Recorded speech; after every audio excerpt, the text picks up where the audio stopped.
Hey, so welcome back to this awesome series I'm doing all about my journey into understanding authentic podcasts in Mandarin Chinese and really any language that you're learning. And this is the third episode. So we're going to be continuing on that journey today. I've got my lovely coffee here. For those of you who've been enjoying my coffee sort of journey, really enjoying the Hario V60 for a home brewing setup. So without further ado, let's jump into today's video. But I do actually have something very exciting to share with you right now. As many of you know, I just moved back to the UK, and one thing that I've always missed whenever I've been away is the good old Bakewell Tart. Now, you can just not find these anywhere, I swear. Never seen one in the US. I love these things. They are absolutely just adorable visually, but splendid in terms of how they taste, and it always reminds me of being home. So just to sort of enjoy and celebrate being back in the UK. Cheers to an excellent day of learning languages, to hopefully a good episode of this series, and just, yeah, Bakewell Tart. You should go get one if you have the option. It's so good. God, it's good to be home. So let's really quickly recap what we've done so far in this series and sort of where we are today, and then we'll actually jump into the next step of my personal journey as we go to understanding authentic podcasts in Mandarin Chinese, which I'm just so excited about. The first episode, we talked about how I had decided to try and transcribe an episode of a sort of intermediate level podcast called Inspire Mandarin, which is focused on the sort of Taiwanese flavor of Mandarin, and I sort of begun that process. In the second video, we talked about how it was an extremely rewarding process, but it had been quite challenging, and I had done several sessions to sort of just get through that transcription process. So I actually finished that during the episode, and then after that, we sort of made a scritter deck based on the vocabulary and words that were new or worth reviewing from that transcript. And then finally, what I did right after that video was I actually wrote the entire transcript on Journaly and I posted it. And I thought that was such a cool way to use Journaly, because what I did is I just included a link to the original podcast, episode and audio to make sure that I support Inspire Mandarin and direct people to the original source of content. And then I just posted a very brief introduction on what I was doing. That was also a good opportunity to sort of practice writing myself in Mandarin Chinese. And then I posted the transcript. And it's just so magical on Journaly when you get feedback. Anyone who's been using it, I think, will know this feeling. You write something and you're like, oh, is anybody gonna review it? And then the comments come flooding in. I was just absolutely delighted to get my daily summary email and just see that people had really kindly taken the time to correct my transcription. First of all, if you're one of those people, thank you so much for doing that. I know I haven't responded to any of those comments in the first week or two. That's because I was waiting to do this video so we could do it together on camera. So that's kind of where I am today. I think the next step for me is going to be going through all of those corrections on Journaly so I can actually make sure that my transcript is completely correct and accurate. And I think then I will actually go through my scritter deck. And of course, if there's any words that I got wrong, I remove those. And I'm sure any new words that are going to be added, I'll make sure those are in my deck. And then I think after that, let's sort of go through and take a few days to study all those words, because my process on Scritter is to really focus on making sure I do all my reviews. And by the way, you can see my process for making that deck in episode 2 if you haven't seen it already. But I want to really take my time to internalize all these words. And what I'll probably do is I'll start listening to another episode of the podcast in the meantime. And I think what I want to do is really take my time with this. So I could just begin transcribing another episode while I'm going through this process, but I really want to make sure I take as much value from this first episode that I've transcribed and really take that to the next episode, because I want to really see how much I can improve the process, right? So that's what we're going to do today. I think I'm going to have another few sips of this coffee because it's really, really good, and I love this decanter because I can make enough for a couple of cups and just top it off.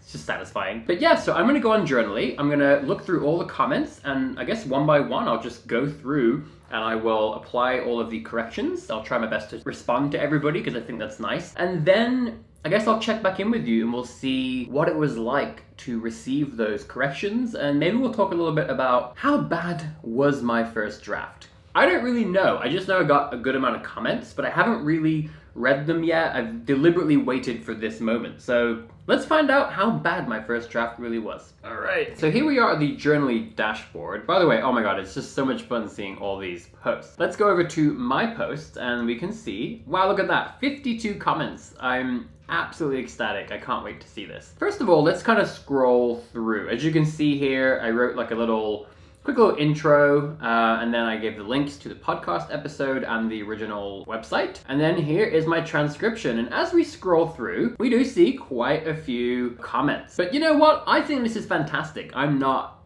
worried or ashamed at all. I see all this and I'm ecstatic that there aren't actually more of these. I'm actually very, very, very surprised. The more I think about it, the more surprised I am that there isn't a lot more wrong with this. So let's, I think let's get comfortable and let's start looking through these comments.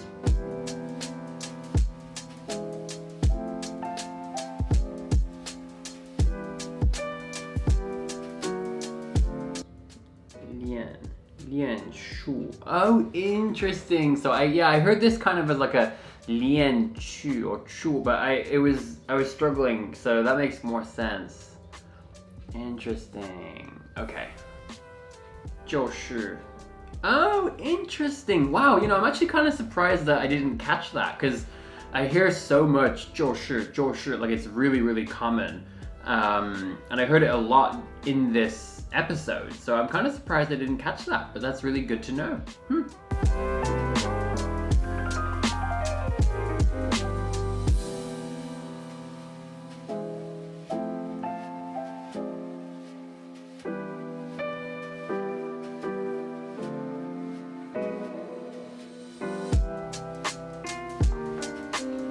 Okay, so I just went through all of the corrections, and what I did first is I just kind of went through and I read all of them, and I made sure to say thank you because they were all super helpful. I have to say, one thing I have immediately noticed is as I read through these comments, right, these corrections that I have, a lot of times, as soon as I see it, like as soon as I see the correct version, it immediately feels like really obvious and it makes so much more sense. And it's kind of like, oh my God, how did I not hear that correctly? But here's the thing, that is the absolute beauty of this transcription method, right? If I just saw this transcript and it was prepared for me, it was all nice and beautiful and ready, and I was just reading it, it's very possible that I wouldn't have necessarily heard a lot of these things correctly, but I would just see them written down and it would sort of gloss over it for me. Or I wouldn't really be improving or fine-tuning my ability to hear these sounds in quite the same way. Whereas in this case,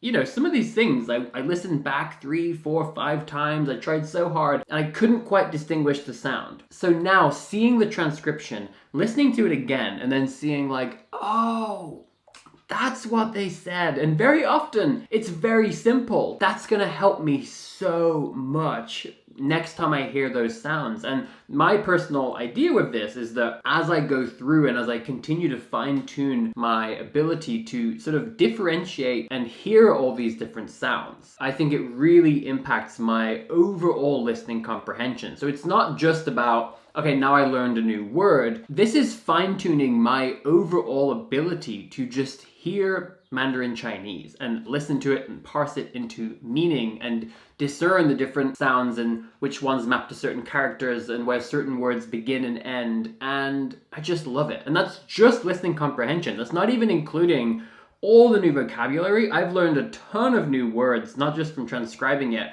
but certainly now seeing these corrections, because of course a lot of the corrections are words that I don't know. I'm going to be more likely to miss those, right? I don't know, this has just been a wonderful experience. And I have to say, using Journaly for this, I'm of course completely biased because I built Journaly, so take this with a grain of salt, but it's actually, there's something beautiful about posting it up here. It's very vulnerable, right? It's a bit nerve-wracking. And seeing people just come and openly, warmly provide their feedback and sort of getting help from multiple people to help me get this corrected and make sure it's accurate. It's just been a really good experience. So I think what I'm going to do next is I will go through the corrections, and I'm going to go through and apply all these corrections. And then after that, I will work on updating my scritter deck. Okay, so it's actually now the next day. I really took my time to not only go through all of the corrections that I had on my Journaly post, but I sort of did it side by side with the podcast next to me, and I actually did listen, so I could actually physically hear each correction. And oh my god, I have so much to tell you about that. But before we get into that, I want to give a quick shout out to today's sponsor, which is the kind folks over at Skillshare. Now, Skillshare is a platform where you can take classes on a whole variety of topics, ranging from business, productivity, to illustration, watercolor, using Photoshop, and I just took a whole class on brewing an amazing cup of coffee by Michael Phillips. The class is called From Plant to Cup, and it's all sort of taking you through the process of choosing your beans, weighing them, all the way through the technique to even tasting your coffee.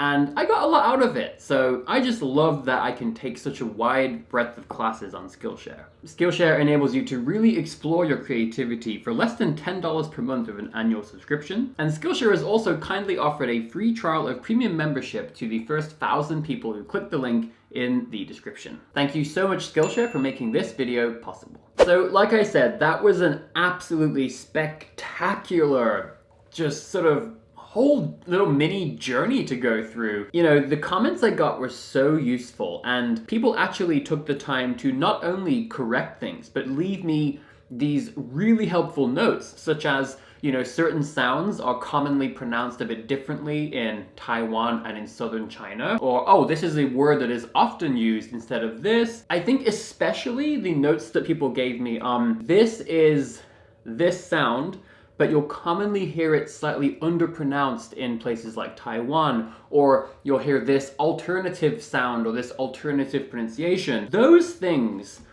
are so incredibly helpful, and I am telling you, there is no way that I would have been able to extract that level of understanding and detail and clarity just from listening to a ready-made transcript. So that's kind of the last thing I want to address here. In the first video or two, there were certainly some people who had comments such as, you know, this is just too much work, why would you bother? And one person even said that this was a complete waste of time, and that basically you should just listen to a podcast that already has a transcript and just listen to it, you know, go through the transcript, whatever. What I want to say here is something that I say very often. You know, sometimes when I show a particular method that I'm using at a particular time, I always try to clarify this, but people sometimes assume like that's the only thing I do, and that I'm saying that's the best method, the way to do this. And if you've watched my channel for a long time, I think you will know I almost never prescribe one thing, or I never say like, this is the best way. I don't even really compare it necessarily. What I like to do is I think of all these different methods as tools. They're tools in my toolbox. Just because I'm doing this now, it doesn't mean I'm going to do this all the time. It doesn't mean this is the only way I will be practicing to improve my listening comprehension. This is just one tool. So I also am going to be listening to stuff in a more extensive fashion. I will also try to take advantage of podcasts that do have transcripts ready for them. The point I want to make here is that these different tools, they have different benefits. And so to me, it's a bit strange to compare this transcript method that I'm doing right now, and even just to say that it's better or worse than using a ready-made transcript and doing a much different type of approach. They're so different, and they give you very different things. There is certainly a disadvantage, you could say, to this method in the sense that it is a lot more time consuming. This took me a lot longer, and it also was a lot of effort, right? And sometimes you just don't have that energy, and you don't necessarily want to have everything you do be that intense. But there are a ton of benefits that I've gotten from doing this, and like I said, the level to which this has helped me to fine-tune my ears, and it's about how much value am I going to take away from this and carry to every other moment that I listen to Mandarin Chinese. And I think that that is incredibly high with this activity. So with a ready-made transcript, in the moment, yes, it may help me to understand that podcast or that piece of audio, and I got it. But how much is that going to help me when I go off and listen to native speakers speaking in Chinese? Not as much. Whereas this, hearing all these different sounds and getting this kind of feedback and realizing, oh, so when I hear this sound, sometimes that's actually an N. So instead of li, it's actually ni. And now every time I hear that, I'm going to be aware of this. So you have to not only think about how much did I learn in this moment, how much did I understand in this moment, you have to also think about how much value am I going to now be able to carry forward. And I think that that is immense with this activity. So I am ecstatic, and I am now going to be finally finishing off my Skritter deck, and I'll be learning all those words. So in the next episode, I will give you a full sort of report on that, and we'll talk about how to move forward. But I love this activity, I love this method, and it may not work for everybody, but you should do what works for you, what makes you happy. But I do want to just say, the idea that this was a waste of time is just ridiculous. I don't say that very often. And with that, I will leave you and wish you a wonderful rest of the day and week of learning languages. Love it.